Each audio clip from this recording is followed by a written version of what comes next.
आदित्य भैया नमस्ते।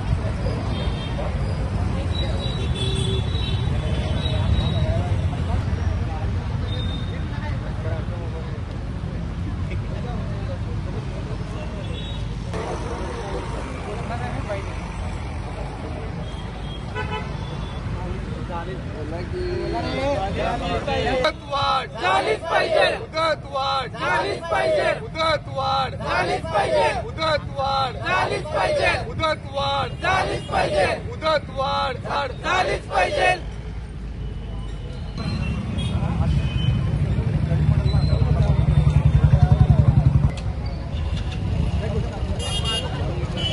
मुदतवाढ झालीच पाहिजे, मुदतवाढ झालीच पाहिजे, मुदतवाढ झालीच पाहिजे, मुदतवाढ झालीच पाहिजे, मुदतवाढ झालीच पाहिजे, मुदतवाढ झालीच पाहिजे, मुदतवाढ।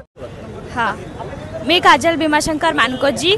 मी महानगरपालिकेमध्ये संगणक डिपार्टमेंटमध्ये काम करते। म्हणजे मुख्यमंत्री युवा प्रशिक्षणार्थी म्हणून लागले होते आणि मी आता सध्या संगणक विभागामध्ये ऑपरेटर म्हणून काम करते। माझी अशी इच्छा आहे की आम्हाला 6 महिन्याची मुदत दिली ती आता आमची मुदत संपत आलेली आहे, तर अजून 6 महिने तरी वाढवून आम्हाला दिलं पाहिजे। कारण 6 महिन्याच्या सर्टिफिकेटवर कुठलं म्हणजे बाहेर तरी कुठं जॉब मिळणार नाही आहे। कारण किती जण तर आमच्यामधले फुल एक्सपिरियन्स्ड आहेत आता सध्या काम करणारे आणि आमच्यासारख्या महानगरपालिकेमध्ये कमीत कमी 200 लोक आहेत आणि बाकीच्या सगळ्या डिपार्टमेंटमध्ये पण आहेत। पोलीस निरीक्षक, एसटी महामंडळ वगैरे असं खूप डिपार्टमेंटमध्ये आहेत मुख्यमंत्री युवा कार्यप्रशिक्षणमध्ये काम करणारे विद्यार्थी आता सध्या।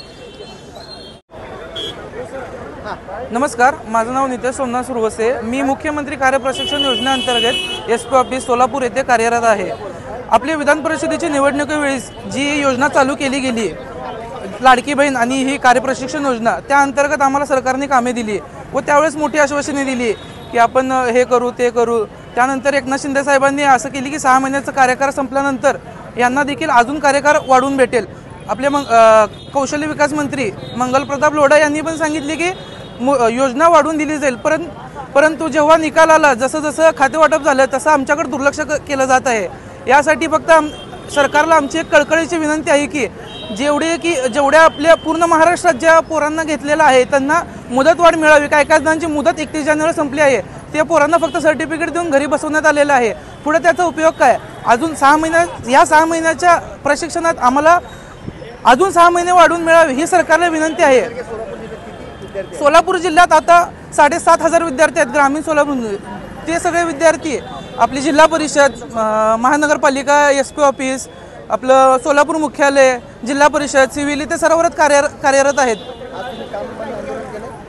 हां, कामाला जाऊन आंदोलन केलेलं आहे, तिथून परमिशन घेऊन आंदोलन केलेलं आहे।